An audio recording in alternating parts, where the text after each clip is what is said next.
Hello, and welcome to the Sad Dads Club podcast. Here's everybody's favorite sad dads, Jim and Foo.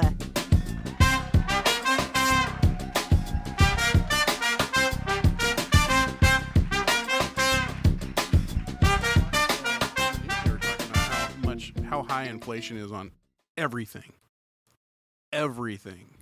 And the part of the problem is all the money that the government gave away, so people have money to spend. Mm-hmm. So they are consuming what they're doing what they're supposed to do, which is creating shortfalls everywhere, which is driving prices up. Oh, That's basically what's happening. I mean, we have already supply plus the shipping problem, right. but we already have a disruption to the supply chain, compounded with the fact that now people have some money in their pockets because the government said, here's a couple grand, and they want to spend it on consumer things, and then the consumer things are getting more expensive because there's less of it. Right.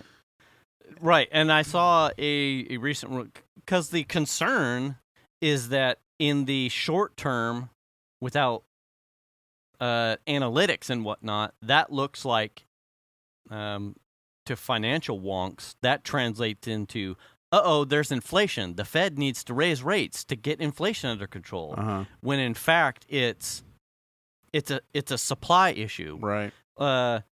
You once we get a hold of the supply chain problem, we will find out that inflation is probably trickling up, but not to the reason that there's a need to start moving interest rate level or levers. Yeah.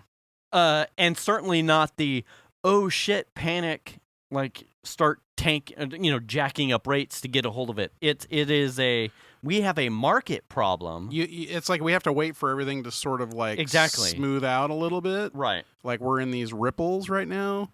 And if we're not smoothed out and then we start pulling levers that shouldn't be pulled, right, then you're screwing yourself. Right. And so you get these both sides of like the spectrum kind of thing, like, oh no, this.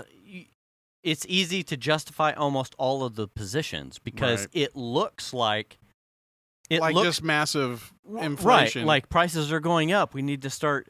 People have all this money because they're paying these prices. So clearly, there's there's a monetary problem that needs dials turned. Right. And no. Yeah. Like the chip shortage is still a thing. Yeah. The shipping container is still a thing, and you can see some of those things as relative because the used car market is still fucked. Mm-hmm. Now, what did we point out today? The lumber prices have come back down. Yeah. So sure, fucking fantastic. We got a hold of being able to chop down more trees. Uh-huh.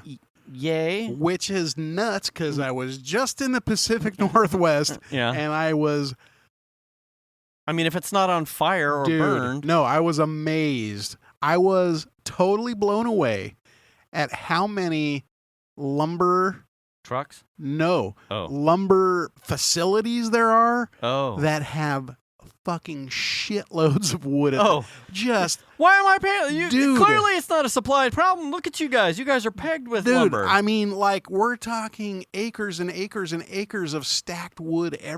We were blown away. I could not believe how much fucking wood there was. Huh. And we're talking like acres of My stacked... wife says the same thing. Acres of stacked lumber. Except that's the non-splintery kind. Hey. And on that note... Hey, welcome to Sad Dads Club podcast. I'm Jim. I'm the Lord Foo. It's episode 151. Yeah. Like the Bacardi. Yeah. Go figure. Without the hangover. Yeah, and we got a show. Hey. Check it out. Hey. You're here. So speaking of pricing stuff, okay, sort of what kicked off this conversation to begin with for us was we had bought a sectional in I think it was 6 years ago. And we didn't spend a lot of money on it. Mm-hmm. It was decent. I think we went to RC Willie. And I think each piece was about $249 or something like that. Okay. And so one of the pieces, and they're like electric, like lazy boy style, like they got a button on the side and like Oh, USB chargers. They got motorized? Yeah, they're motorized. Oh, fuck you, man. They're pretty That's awesome. some first world problems. Right? Okay. So the one that my wife sits in has progressively destroyed itself. Okay. So, the mechanism's okay. The thing Okay. that like kicks in and out. But as she's moving in and out, you start to hear grinding and things breaking. And Oh, so the So some of the- mechanicals inside, like the motors and whatnot? no, Or the- like I said, the frame part or the metal frame that kicks out is fine. Okay. It's the wood part Oh, of yeah, it okay. that was Okay. giving up the ghost. And so I over the weekend, I think it was on Saturday, I pulled it out and started really getting in there. Like I had it up on its side and I'm looking in there and I just see broken OBS. Is that the name of the wood? Which is like that Oriented laminated strand board. Yeah. Okay, yeah. That fiber board that's Yeah. kind of pressed together. Really big chips that are Yes. okay. So there's some of that in there and it's broke. And you see there's dowels in there that have shaved themselves off because of whatever fucking forces are happening in there. Right. And I go, oh, damn, that's fucked up. Right. This is, No wonder. yeah, this is what's happening. And so I say to my wife, hey, let's just go to RC Willie and just see if we can replace that one piece. And I'm not really thinking much about it. I'm thinking we paid probably $250 a piece for the sectional chunks. Okay. So maybe $400, $450 somewhere. That's my mindset. Okay. So we go to RC Willie and they look up our order and we get the sales lady and she looks it up and it's $800 What you paid or to replace to the part? replace the one piece. What the fuck? $800. Okay. $800, not $799. Not the entire chair. Just that one piece that hooks onto the end of the sectional.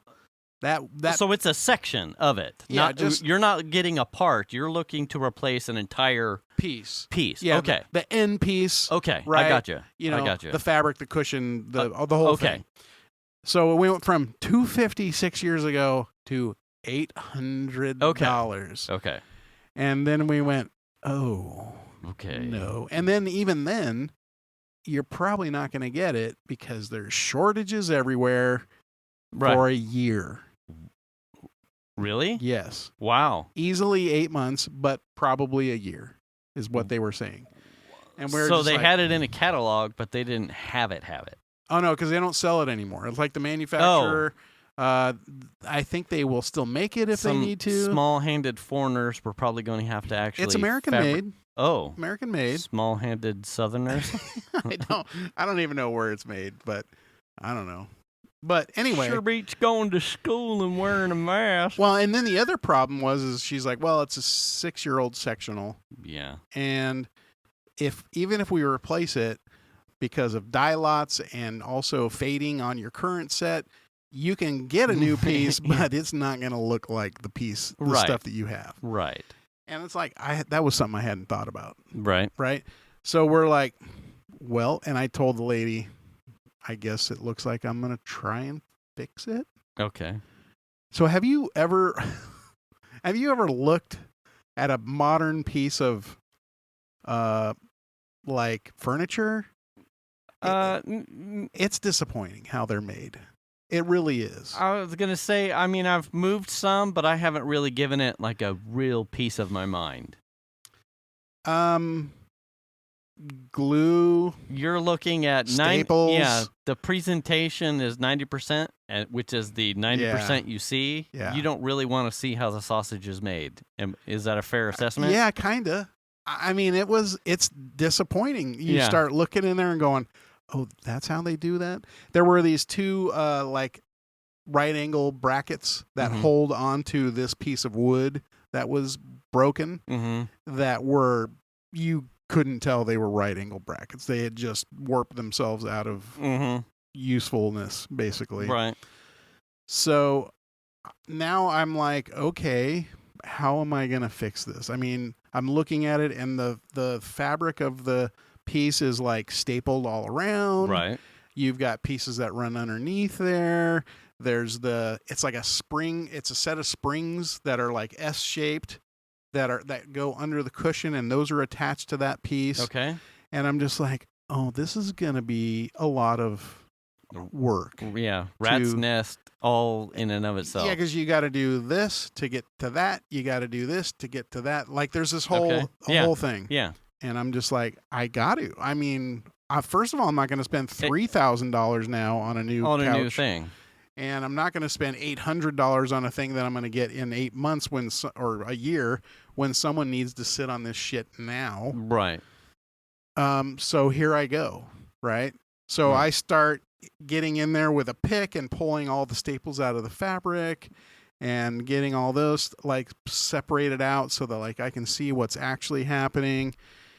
And then get the spring section. It's like 5 or 6 of these S-shaped springs that connect from the back to the front. Right. And the piece that was broken was the front one, so I had to like fish that out of there. And there's like dowels that have been glued and they are sheared off, and I'm like, good Lord. And it's two pieces of wood. One piece was fine and it had dowels in it, and the other piece was the OBS that was completely broken. So I finally get that piece out, and I'm like, how in the world? And what's crazy is the OBS was stapled to the other piece of wood that held the springs. It's stapled to it. It doesn't have nails or screws or glue even. Yeah, literally just like inch and a quarter maybe staples that go through it into the other thing. So pull all the staples, get those two separated. Now I've got this broken OBS. This is the main part of the problem besides the sheared off dowels. Okay. So it's like, all right, let's go to Home Depot, Lowe's. I think I went to Lowe's. Let's go to Lowe's and see what I can find. So it's 1/2-inch OBS, and I don't need a sheet, a 4x8 sheet of OBS for a thing that's like literally 3 inches wide and 29.5 inches long. I don't need a 4x8 sheet of plywood. Okay. You know what I'm saying? Did you get...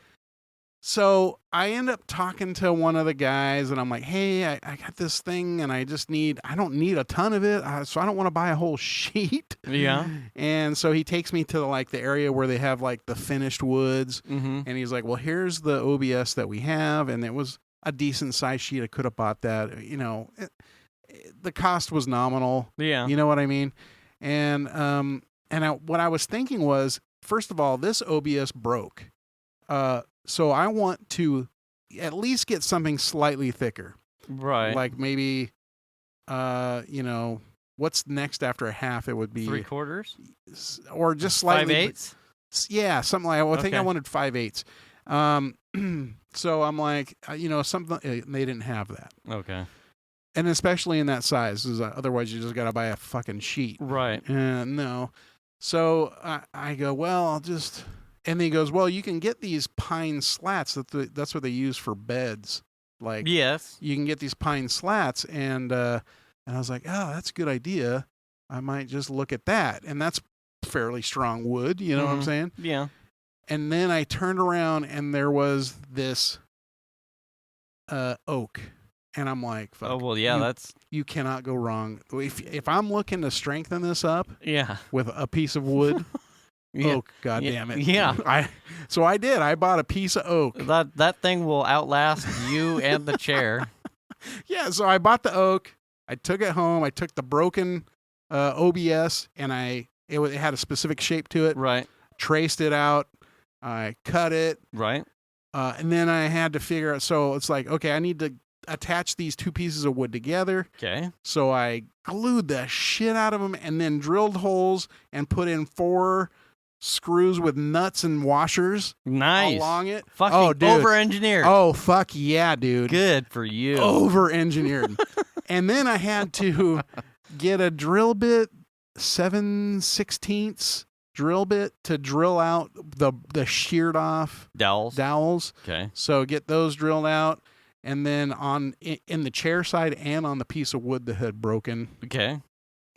And I already had dowels, oddly. What the fuck? Why did I have 7/16 dowels in my... What are the... What? I don't know, man. I do not have... I had them in my garage, and I knew I had them, which is crazy. How bizarre is that? So I glue the dowels in. I get that piece all ready to go. And then it was like the wrangle of the pieces back into the chair. Oh. And that took me maybe half an hour of getting it in there just right. Wrestle and like, things are like pressing down, so getting stuff separated so you can get it in, and then gluing it, and then getting it smashed down. So you and have then reassembling. When you reupholstered, so you have a staple. I have a staple gun, just a regular. So you redid staple that gun. too. Yeah, restapled everything. And I think when I finally got the wood back in, and I got it into a position where you could sit in it. I didn't have all the underlayment stuff and the stuff stapled around yet. But I was like, let's sit in and make sure that it works. And it worked right out of the gate. And then it was like 11:30 at night. I'm like, you know what? I'm going to finish this tomorrow. I'm fucking exhausted. Right. 3 trips to the hardware store. You know what I mean? Yeah. 1 for a drill bit that I should have had for some reason I don't. Fuck you, Datas. Well, he didn't have it either. 7/16? Yeah, he didn't have one. Wow. Because he happened to be there that day. That was like his first day out of quarantine. Yeah. So he came over to the house, and we were in the garage, and he was fucking around with his... God, he doesn't have like a Milwaukee bit set. He does, but he didn't have a 7/16. nothing big. Oh, well, that's his And problem. he kept bringing me bits that were way too big. I'm like, these aren't... My dowels are going to be... It's like a... It's a chair. It's a hot dog in a hallway, pal. Yeah. Like, come on. This isn't going to work at all. So... The next morning, I got up and got the staple gun out and got the thing up on its side and put them all back together. And then some of the staples that didn't drive in very far, just get the hammer and knock them in. Yeah. And that motherfucker is solid now. Fully functioning, no creaky. Yes, sir. It is good as new. It is. I'm so proud of my work on that. The top, like the quality thing, the sectional that we had for years and years is somewhere when we bought it. God, I would be wrong in trying to figure out. I would say it was after the addition, the home renovation, at some point. Super comfortable. Yeah. It wasn't mechanical or it wasn't powered. It had like a wire pull string. Oh yeah. That let out the recliner parts, and one of the first things to go were those pull cords. They were metal stranded with like a small handle, plastic handle, right? And where the wire met the handle met the holding unit cord buried within the recliner itself. Like the floppiness of it over time, years. The wire frayed and then fucked up, and then just the handle snapped off. Oh, okay. Or in her hand, or in someone rolling around on the couch with shenanigans or something, the handle would fall off. So then we couldn't recline anymore. Yeah. Some of the middle seats, the outside ones had a plastic thing that never went, and that was fine. Yeah. But the couplers alongside each of the sections that you would use to like bind them so they didn't slip and slide from each other. Yep. Those went the way of the dodo. Wow. Probably 2-3 years in, like they would pull out of the OSB. They would just never couple right, so they were never joined anyway. And so it was like, oh, watch out when the dog... Don't sit on it too hard. Yeah, don't go kicking back or riding the rodeo or reverse cowboy too hard because it'll slide back into the wall. What? And if you don't know what any of those means, that's good, kids. Just keep going. Anyway, so we had adjusted over time. Yeah. But I will say... something that I have learned, and we ended up giving that sectional to Brett and Kim because it had a pull-out couch. It had a pull-out bed in it, and the girls loved that. Of course, then January 1, and they had the house fire, so that was gone to the dodo. And what ended up happening is we inherited Venus's dad's sectional. Just checking red lights and screens. We inherited Venus's dad's sectional, which was newer than what we had. Yeah.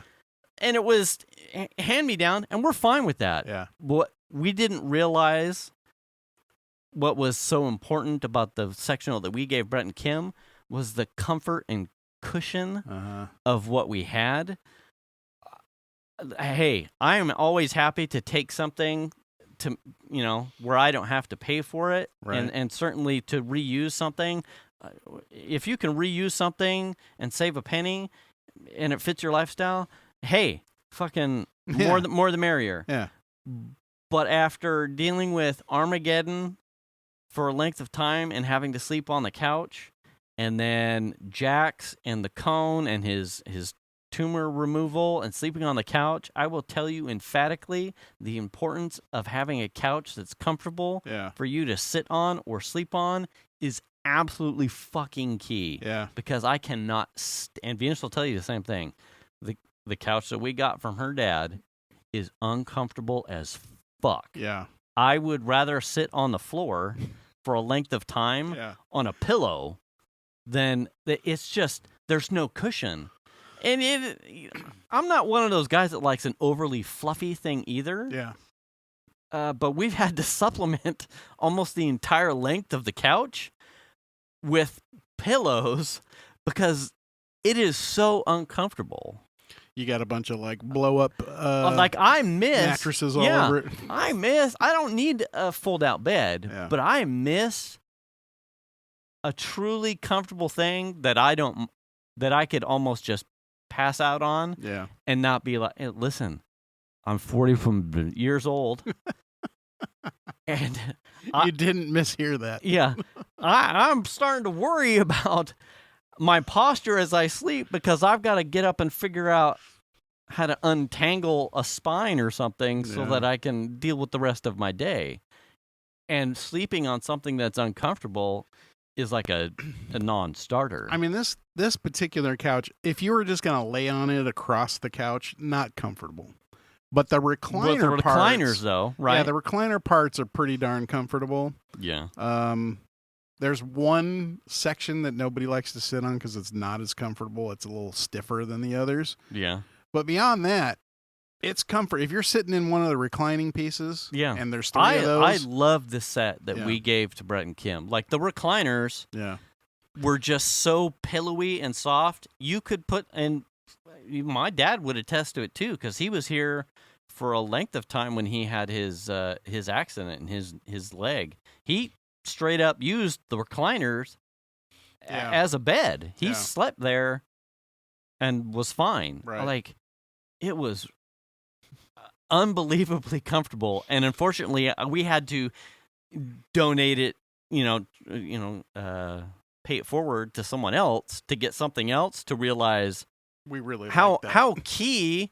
Yeah. Such a small thing that you don't think. Well, I'm glad to get something new. Yeah.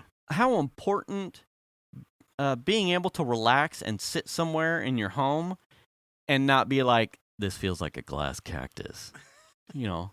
Having a couch or a recliner, you may not need a whole sectional if you're, two-person household or something. Yeah. Key. Mm-hmm. Super key. Well, I was just happy that I saved essentially, I'm guessing, $760. You know what I'm saying? I don't even want to know. $740. And I'm pushing that topic off because I know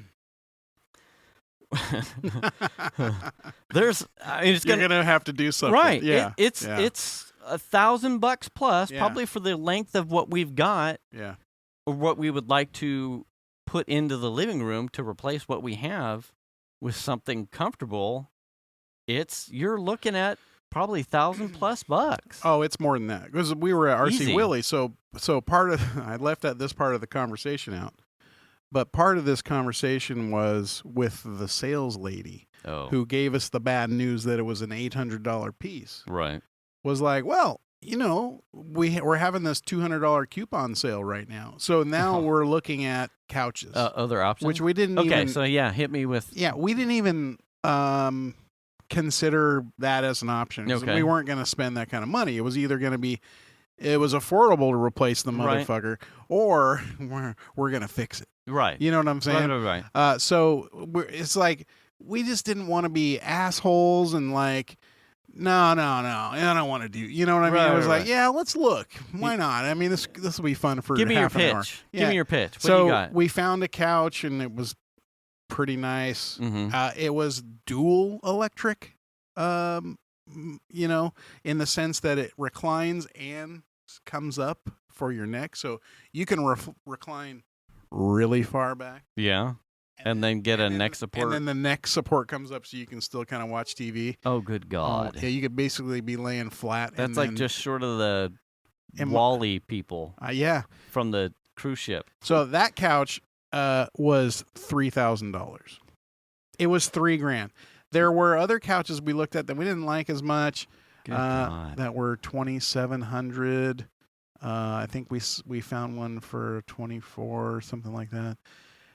Fuck. These are the, like, in my opinion, the cheaper, yeah. the lower end Bottom of the rungs. Yeah, kind of. And I didn't they think are very expensive, man. I don't remember how much we paid, but I don't remember that. I got to get a new fucking fridge. Well, here's my question. Is part of the pricing right now based on the fact that lumber was so goddamn expensive for so long? Yo. And this is what I don't understand about how all of this works, because it feels like prices just go up and they never come back down. Like, look at gas. I mean, that's usually fluctuates. It's at $4.79 if you're buying premium right now. Right. Um, Our government was looking to contact OPEC, though, I to saw get that. them to... But like Please, Mike the Small. first thing that gives me hope is hearing that the lumber prices have come down. Right. So if lumber prices are coming down right now, are they building furniture that later on is going to be cheaper in the showroom? Right. Because yeah. What's the that? stuff How long is that trickle effect before I see it? Yeah. Yeah. That's what I want to know. Or is it going to be one of these things where it's like, Well, now Whoa. everyone's used to paying it, yeah, so... now we know we can get away with this price. It's like, listen, fucker, I can drive up to Oregon and go get you the wood. dude, I'll take a chop saw and a caddy, and I'll cut you a bunch of 2x4s. It was absolutely stunning how much lumber there is up there. Like, I don't know where all the trees come from. I mean, I know where they come from, obviously. Yeah. I mean, come on. The But polar where ice the cap. fuck do all those trees come from? You Right. know what I'm saying? Like, yeah. this was acres and acres and acres of just, you've been to Lincoln, right? Yeah. And they have that big yeah. lumber yard up there. Mhm. Like that, but multiply that by 100. And you're talking about acres and acres and acres of just fucking stacked lumber with sprinklers sprinkling on them so they don't fucking just combust. You know what I'm saying? Yeah. I mean, it was amazing. It's amazing. Funny that you mentioned the Lincoln thing, because we used to, before Lincoln had its big boom, Uh-huh. we had really good family friends that had, at the time, was part of a housing tract that butted up with an easy view site of the lumberyard. I think I know exactly where you're And there talking was about. nothing parallel to it. Yeah. And we would take the quads and just rip all there was nothing there. Yeah. Between there and like the airport. Yeah. There was nothing back there. There was nothing out Just there. jumping shit and tearing ass and mud puddles and whatnot. And now it's houses Oh, yeah. all the way to the airport. As far I'm as like, you can see. fuck, the amount of times. Yeah, I've done donuts and ripped shit when it will be now someone's fucking front yard, I'm sure. Do you know where Phoenix Field is? Yes. Do you know why it's called Phoenix Field, or do you know? No. You No. Okay, so we moved to Fair Oaks area in 1981, and there was a airport called Phoenix Field. Oh. Yeah, and I had a friend who lived. His house was like a right angle off of the property Okay. of Phoenix Field, and he used to go up, and there was dirt bike trails, so he had a little I think it was a Suzuki 80, 110, It 125. was a small one, 80 Okay. or something like that. And he would just go bloop up over the little hill at the end of the street, and he was riding trails and jumps and all kinds of shit out there. Okay. It's called Phoenix Field because it used to be an airport. An Named actual Phoenix. Yeah, named Phoenix Field. Mm-hmm.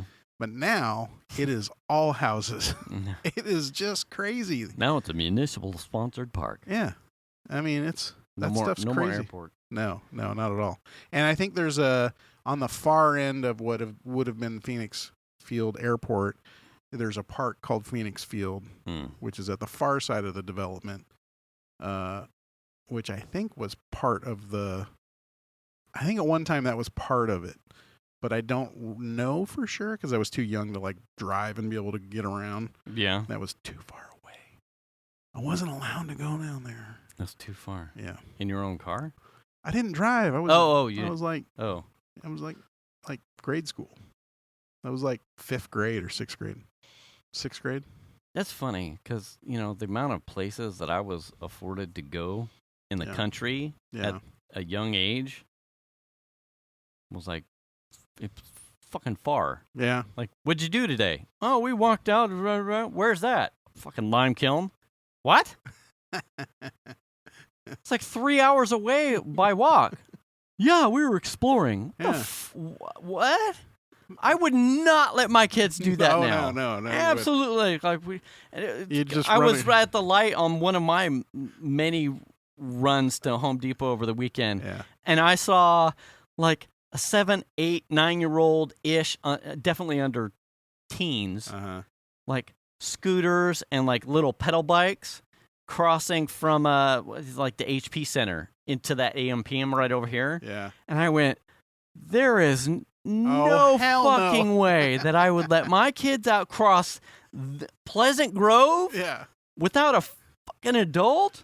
Like, no. I'm sorry. Your 11-year-old homeboy is no. So in junior high, my parents lived off of Hazel.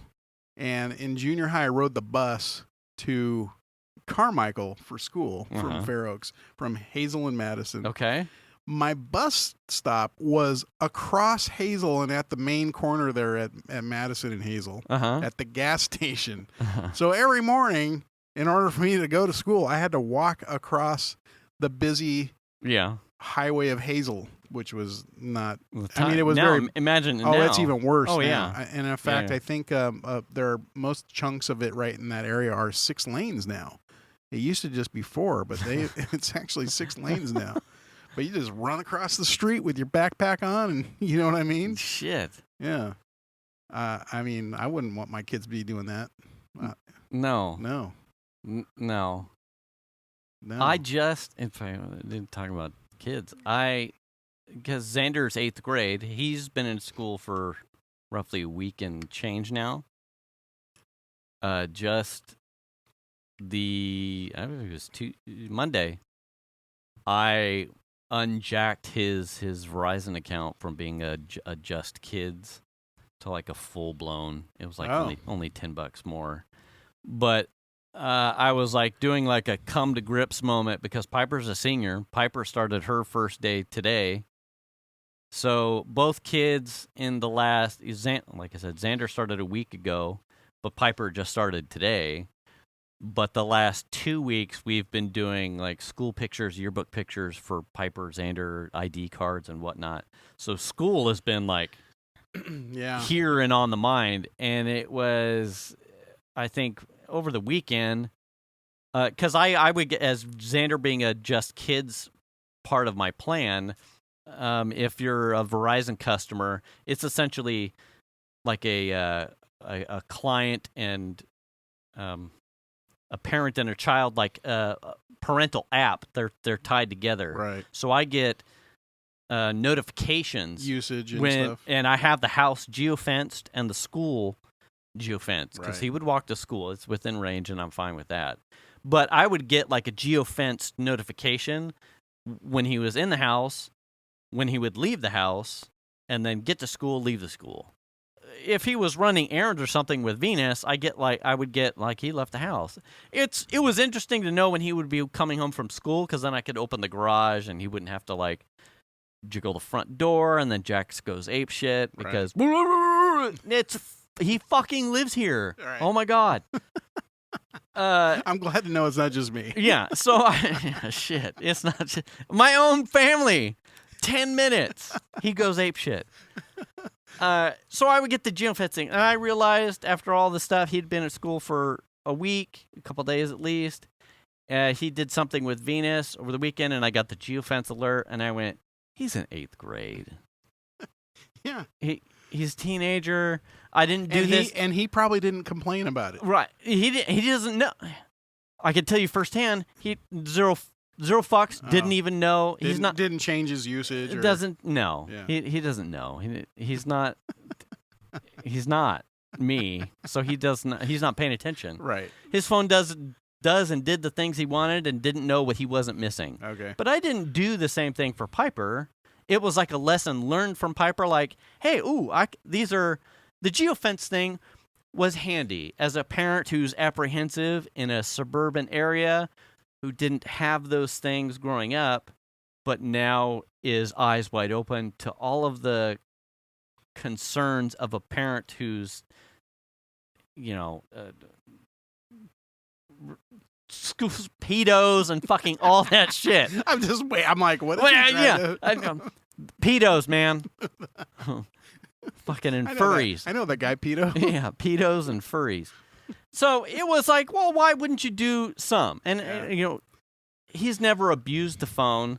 He's never done anything that, dragged his nuts on. Are you trying to tell me that he has never had his phone taken away and then went and bought with his own money a burner phone at the Walgreens or whatever? Maybe he's not quite there yet. I'll be honest, I don't think he could figure that out. Sorry, son. You're at the age you're at right now in this current time, you're not there yet. I mean, that's what my son did. Right. How old was he? I think he was 8th grade or maybe a freshman or something like that. Literally. Well, we'll see in a year. Had his phone taken away. I'll check in a year, and we'll see if he's absorbed any technical feasibilities. So I had gotten an alert, and I went, you know what? I have no reason to not trust him. He's always been honest. I've never seen him do anything on the phone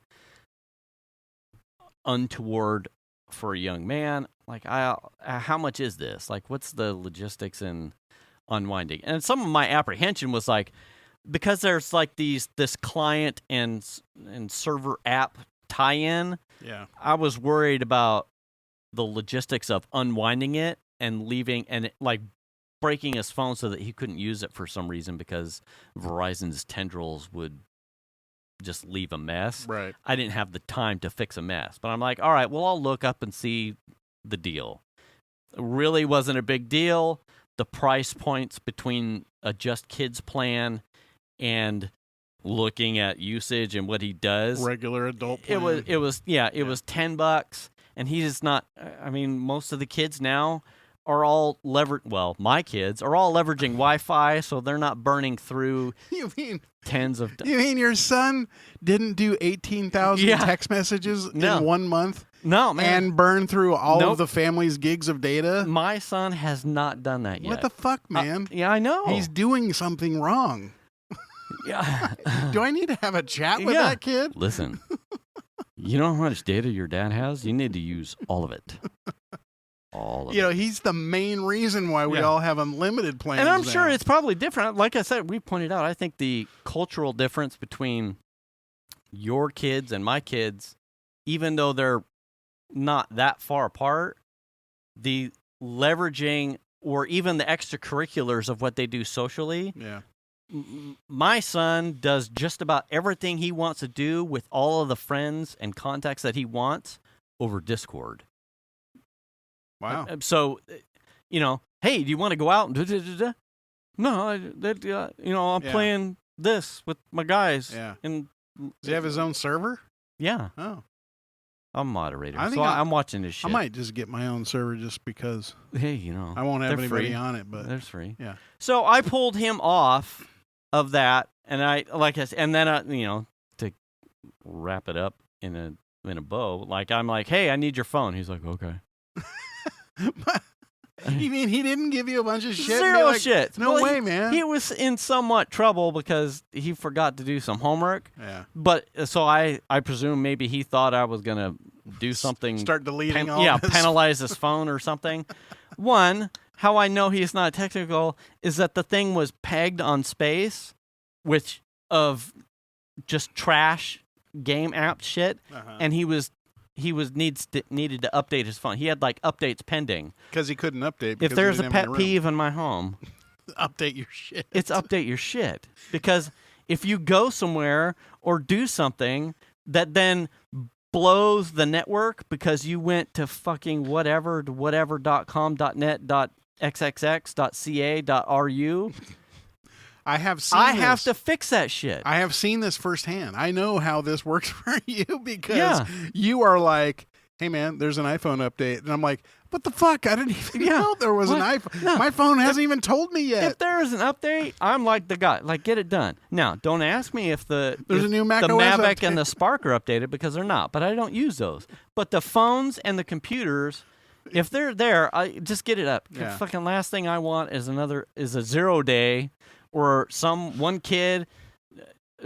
Minecraft is notorious for it.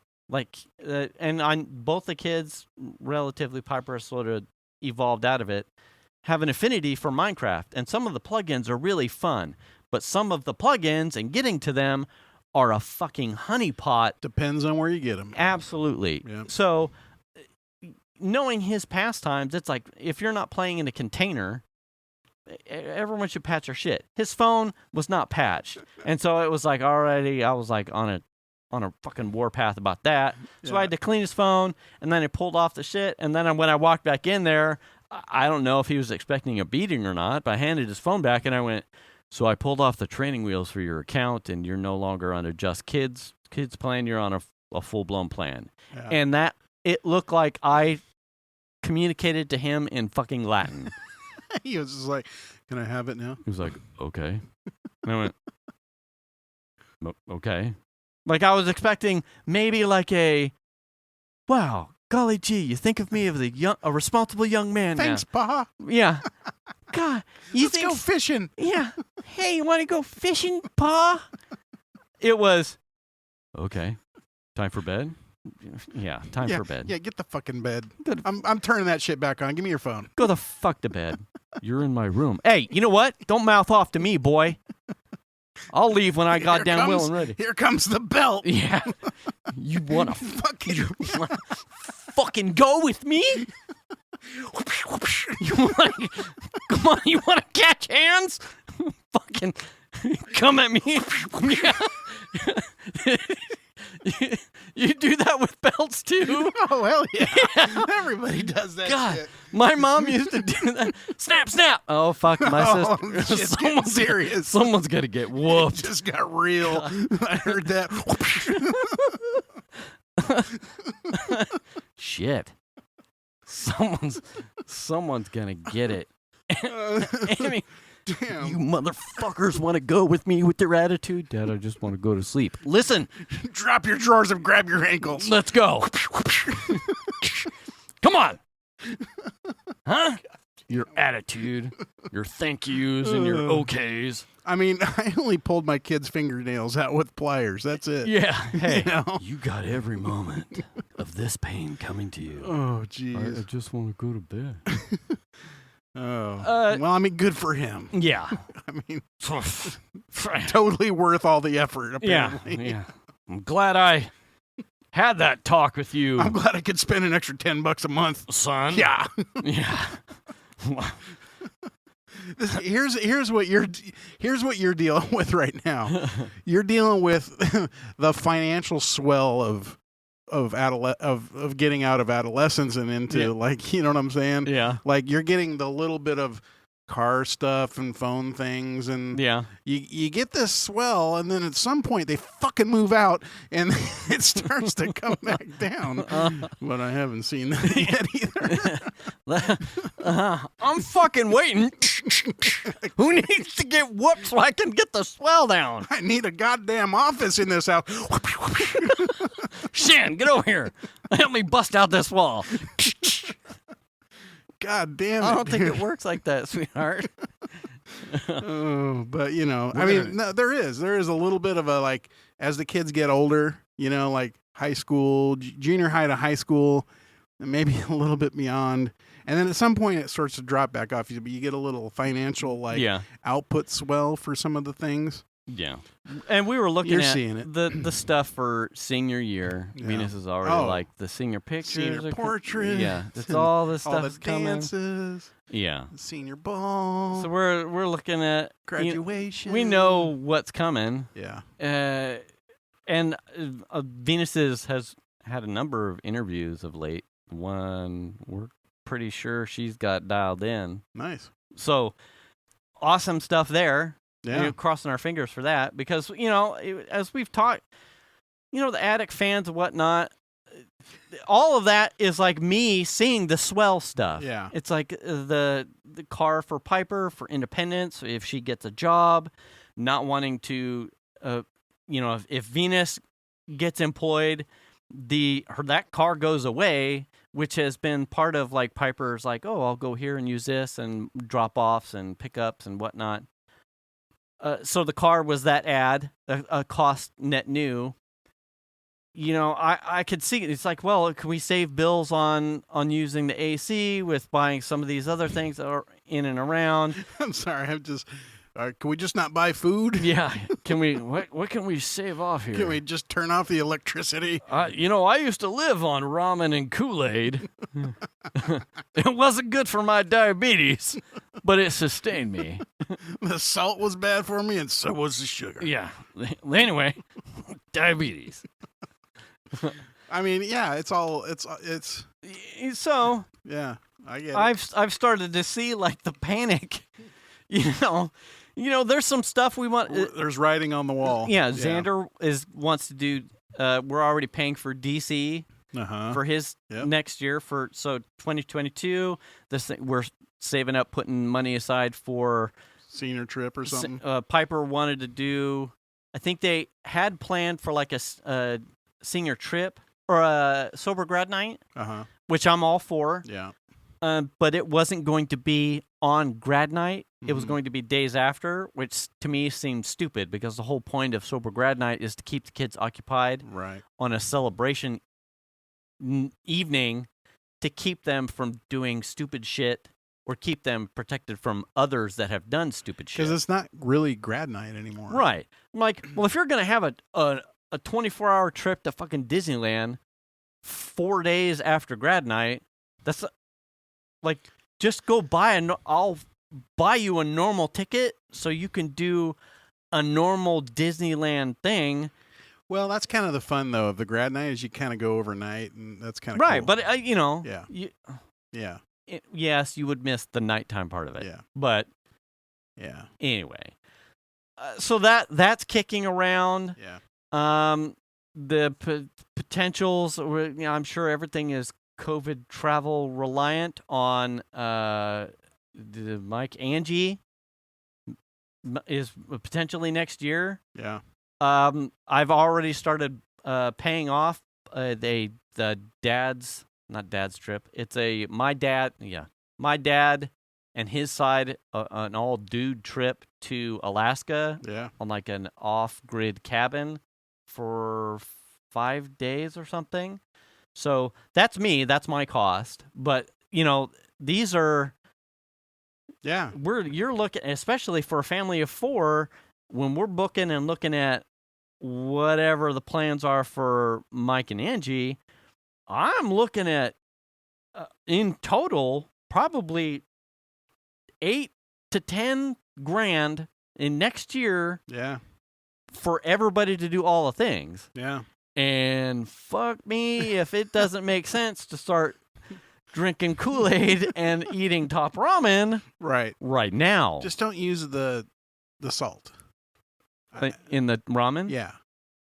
I mean, boiling water takes gas, so you could just crunch up the noodles. Yeah, just eat it. And eat it like chips. Or like just put milk in it. What? Like straight from Crunch the it up. Yeah, sure. Like, anyway, yeah. Just yeah, I know it's. You're seeing it, man. I'm waiting for the. You're in the throes of the swell. The swell. Yeah. Yeah. Too bad it's not the swell of the other kind where it like comes in.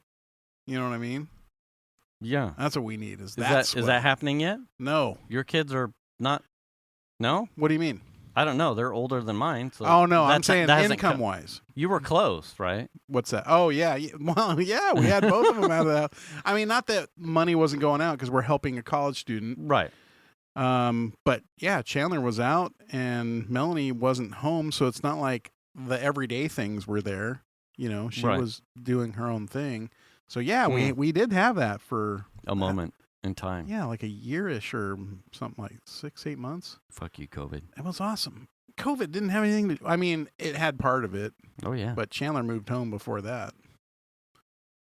You know? Yeah, that's right. So, yeah, I mean, I kind of reveled in it. It was kind of nice to have that moment. But I mean, also, it's not like I hate the kids or anything. Oh yeah. You know, but I would love for us to have our own space again and like know that when I put this fucking thing down, it's still gonna be there when I come back. Yeah. Or, you know, same with the garage. Put some tool away and it's gonna be there when I come back. Yeah. Like fucking magic. Save money to retire early. Yeah. No? Well, I mean, yeah. That's tough. Yeah. It is. Yeah. Well, for me, it was one of those things where like early on in my career, I just didn't make any money. So when the kids started showing up, I started pulling back on money that I was outputting for 401k because we needed the cash. Yeah. And at one point just said, I'm not contributing anymore. You know? Yeah. So over a number of years, I just didn't put any money into a 401k because I needed the right now money and I wasn't making a lot of money at the time. Mm-hmm. And so I'm trying to make it up, but it's hard when you get older. Oh, yeah. You know? Yeah. And we had talked about that kind of thing, too, with refinancing the house. Yeah. It's like you look at I'm making a 30-year mortgage plan, and maybe you're 10 into it or so that we are ish. I don't think we're halfway yet, but we can make the payments. The payments are fine. The payments are high. The interest rate is higher than what the current rates are. Right. That's where we're at, too. But if we refinance right now to take rates at where they're at, even though they're not ideal, but certainly better than we have, it would free up $300 to $400 of cash right now that may actually have more utility than paying off the mortgage down. But you'd be starting over with a new 30 year. But you would be starting over with, so you reset your clock, but you do free, like in your case, you took it from 401, your retirement plan. Yeah. We would be saying, okay, we'll reset this for now because the $400 has more usage in real time to things that the kids may need.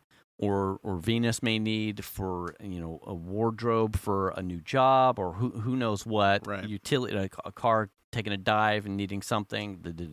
Right. You know, who knows what. For perhaps until maybe Xander turned 18 or something, and then the swell goes down, and then you say, oh, now that $400 that was utility for the current time, take that and start throwing that back into principal or something of the 30 that we did have to reset, but now we would be that kind of family that would then redo it unless the rates warranted something where we go back into a 15. I think if you were to refi now, you would try and shave that 5 years and go for a 15. Your payment would go up a little bit, but I think in the long run you'd be better off. Probably, but then we wouldn't have that. We wouldn't gain the cash. Yeah. The only reason we would refinance right now for us would be to have the savings of the rate change to use as utility income right now. We are still kind of mental blocked on and that's probably why we've drug our feet and stalled on it, is because we're mental blocked on we would have to reset the 30. Yeah, and that's a tough. And we've done the math, so we have like a post-it note and a thing of like, where is the rate perfect to where resetting a 30 is so good, right, that we punch it, do it, because that is such a low rate. We're not there yet, so all we still see is resetting a 30 sucks. Right, especially when you're 10 years in. Exactly. Yeah, you're like, we're a third of the way done. Now I'm doing 40 years. Right. It just. And then you got to think about your age too. You reset to a 30 now. Yeah. Think about when you pay that off. Yeah. If you don't pay it off early, I mean, you're in your 70s. Yeah. You see what I'm saying? I would like to not have to do that. I would tough. like to be done and paid. You know? Yeah. That's the whole point of a 30-year, right? Yeah. Is that you pay it off and then you don't have to. I would. But all the refi stuff, man. It makes it. I mean, and we're in a fortunate place with my current employment that it's not a dire decision. Like I said, we have an option to choose, and we're choosing to not make a choice at this point in time, because we can make the payments. Like, we're okay. We're comfortable enough to have that choice. If something were to go sideways, that changes the dynamic real fast for us, because it's crazy, because I look at people who are buying new houses now.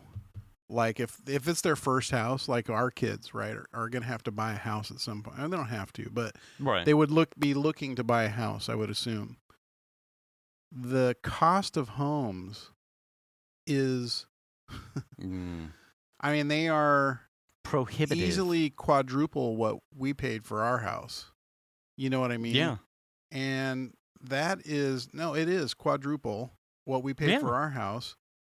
I can't imagine starting out with that kind of income requirement to make that payment. Right. That's nuts. Yeah.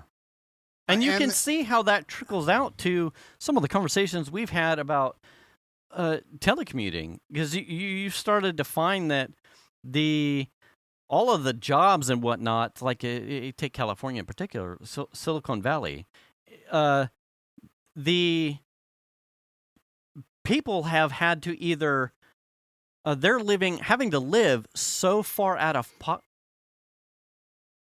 Was that you or me? That was the computer. Oh, those people have to commute or live so far out of pocket to find something that may not even actually be affordable. Yeah. That it is starting to become problematic to employment. It's like, well, I can't afford to live where I need a job to get the salary to afford to live in a place where I can get the job, or I spend so much money in travel to get to the job to afford a place that now I'm still net zero. Right. Like the struggle is real. Like a good friend of mine that I used to work with lives in San Leandro, just south of Oakland. Mm-hmm. And he goes across to San Mateo for work. Okay. Now, he is working from home right now, but he lives in San Leandro. You know what I mean? Yeah. And that is just not a good neighborhood. No. I mean, he hears automatic gunfire all the time. The other day, he sent me a couple of text messages regarding some cops in his backyard because some dude had jumped over his 7-foot fence and gotten into his garage and locked the door that they don't even have a key to because they don't lock the door. Oh, fuck. Yeah, and so he told the cops, just kick it in. Yeah. To get to the guy. I mean, and he sent me a video of a sideshow that was about 10 blocks away from his house that occupied an intersection, Okay. and the video was like 40 minutes long. Wow. And I'm like, so this is the stuff that he's dealing with Yeah. in order for him to work in San Mateo. Mm-hmm. And that's not a good option No. at all. Mm-mm. He is looking to move on to another area. I think actually he's probably going to move down to Southern California somewhere, because he can go to any office. I guess they have satellite offices, but that's a tough ask of people. Yeah. There's just no there's no good solution for that. I feel bad for our kids that have to inherit. Yeah. Either they have to inherit those costs, or they have to go somewhere where they can afford it. Right. And that's tough. Yeah. That's really tough. That's not too much of a meme. I realize here in California, it's like easy to poke fun at real estate prices, but something tells me nationally, it's not unique to California. Housing, yeah. If you go out to fucking BFE, Idaho, yeah, you're gonna find something cheap. But also, you're in BFE, Idaho, so congratulations, you found something affordable. BFE, Idaho, right? It's funny because it's not uncommon for me to think in my mind, have this like trip around the U.S. in my mind of different areas of the country, and are they livable? Mm-hmm. Are they places I would want to live? And the answer is always no. The answer is always no. Like, I don't know, I think about like, New Mexico and Arizona. No, I don't want to live there. They are not on my list. Hot as shit, or whatever, high desert snow, no. Texas is a combo of all those, plus they've got hurricanes and tornadoes. The Midwest, just fuck no. Yeah. It's humid, it's hot, it's cold, it gets snow. Like the Midwest, no way. Yeah. The northern Midwest, like along the Canadian border, just forget it. The area around Chicago is supposed to be great, but they don't call it the Windy City for nothing, and it's cold as shit up there. Yeah. Like anywhere along the north, it's beautiful up there. Don't get me wrong, but it's a nice place to visit. Yeah. But I couldn't live there. The humidity along the East Coast is just intense. Okay. Florida's just no. Right. Mississippi, Arkansas. Oh, hell no. No, too far south. Too far south. I mean, maybe you're left with North Carolina, maybe Georgia. Hurricanes. But yeah, you got hurricanes and like. That's still your humid south. You need, now you're left with like Virginia. West hurricanes. Virginia. I was going to say West Virginia, the Virginias. Kentucky, Tennessee. Ohio. No. I mean, maybe. The only thing that kept rattling around my head that I would be like, would be Vermont, New Hampshire. Maine is too far north for me. Yeah, maybe. But those are still pretty far north. They are. Oh, man. I don't know. I don't know if I could go there. I don't know. No. Alaska, no. Nope. Hawaii. I could move to Hawaii. Yeah. California Hawaii and check Hawaii. box. Yeah, those two. And both of those two states are renowned for real estate that is off the chart. Yeah. You know what I mean? That's not to say that you can't get cheaper real estate in somewhere like Maui, but it's going to be up the side of the fucking mountain. It's not going to be down by the beach. Right. It's probably, Yeah. You'll have property. Or maybe over by the airport. And a shanty. Which I mean, I might sleep on a beach in Maui. The weather is so good. I could just crash out on the sand. I'm okay with that.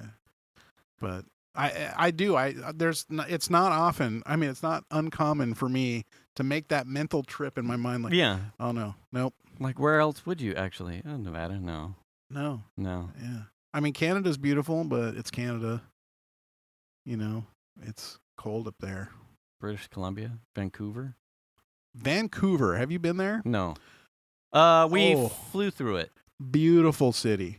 If you get the chance, and in fact, I wish we all had passports when we were doing our Pacific Northwest tour a couple weeks ago, because I would have taken the family all the way to Vancouver. It is that pretty of a city. It was impressive. I spent about, I don't know, a week there or so, and had a great time. It was beautiful. Yeah. Very clean, crisp air. Very, very, very nice area. I really enjoyed that. But there's not a lot of places where I would consider. Oregon, Pacific Northwest. I like Washington more than I like Oregon. Yeah.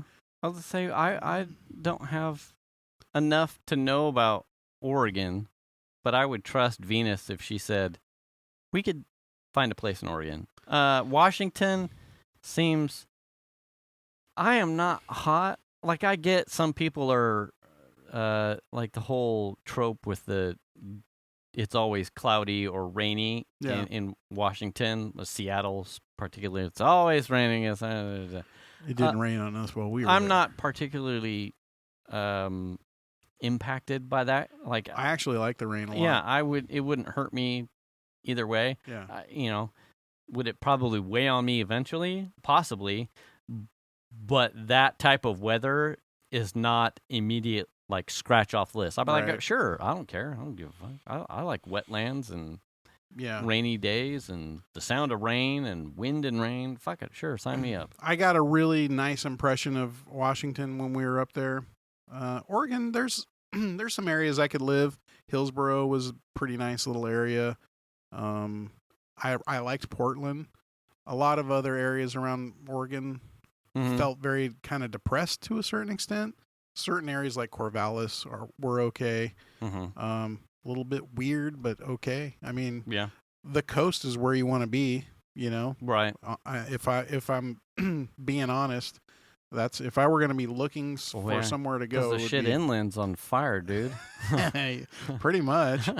But that's the gorgeous part of Oregon is that coast side. Right. So, I mean, that's a tough one, man. I think about that a lot. Like, if I were going to leave California, which I really don't want to do, where would I go?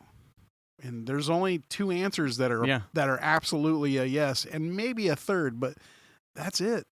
Yeah, maybe a third. It's tough. I'm happy. I mean, Maui would be nice. I would take any of. I would not beat someone that came to me with like, "Hey, you want some property on Maui at an affordable cost? You have to build a home." I'd be like, "Sure." Can I put a yurt on it first? Yeah. Hey, fucking right on. I mean, can we run high-speed fiber to it? Sure. Now, the only thing I've heard is steal it from Oprah. Depending on the island, like Kauai doesn't have a lot of infrastructure. Unless you're Fuzzy Nuts. Fuzzy Nuts? Facebook dude.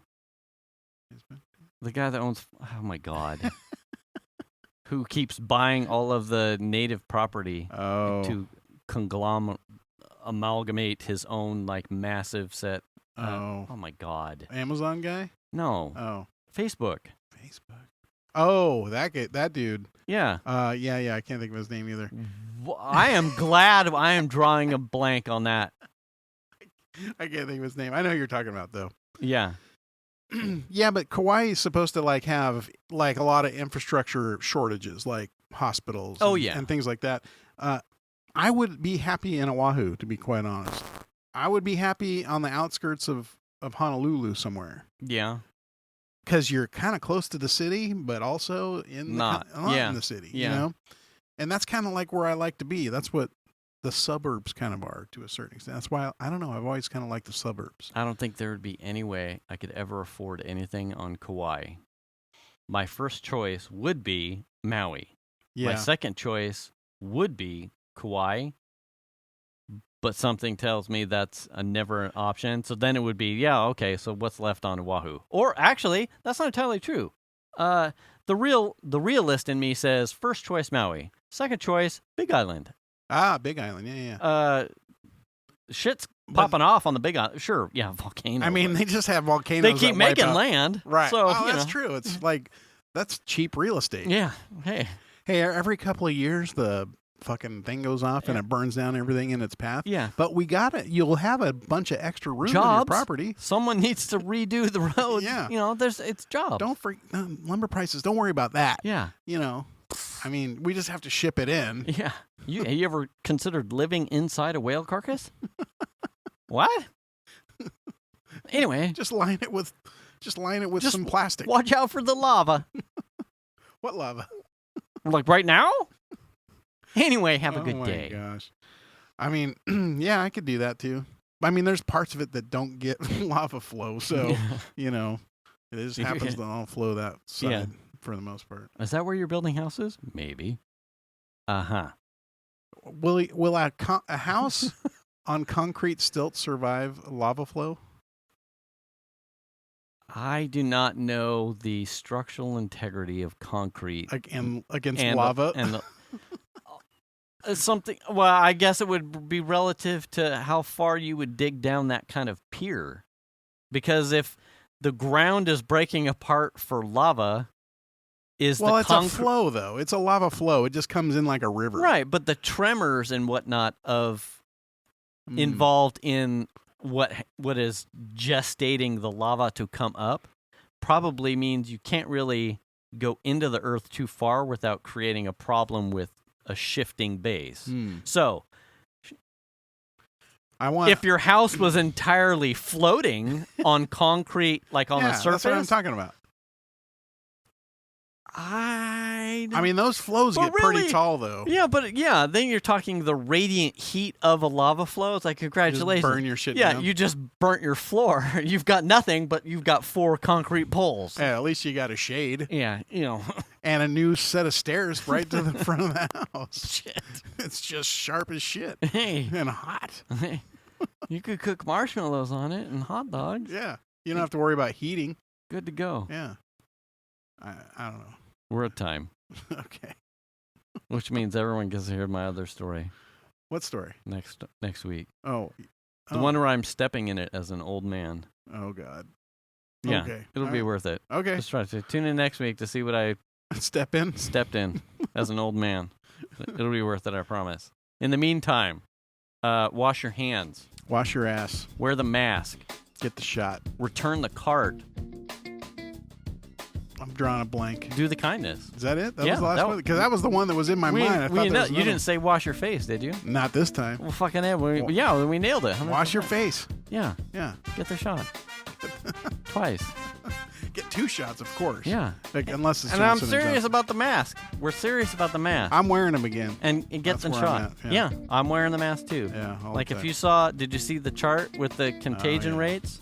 In 1 month, I don't need a chart to see that. We went from hey to oh fuck. Yeah, I saw it firsthand. So, you vaccinated, especially if you're not vaccinated, please wear a mask when you're out in public. It's okay.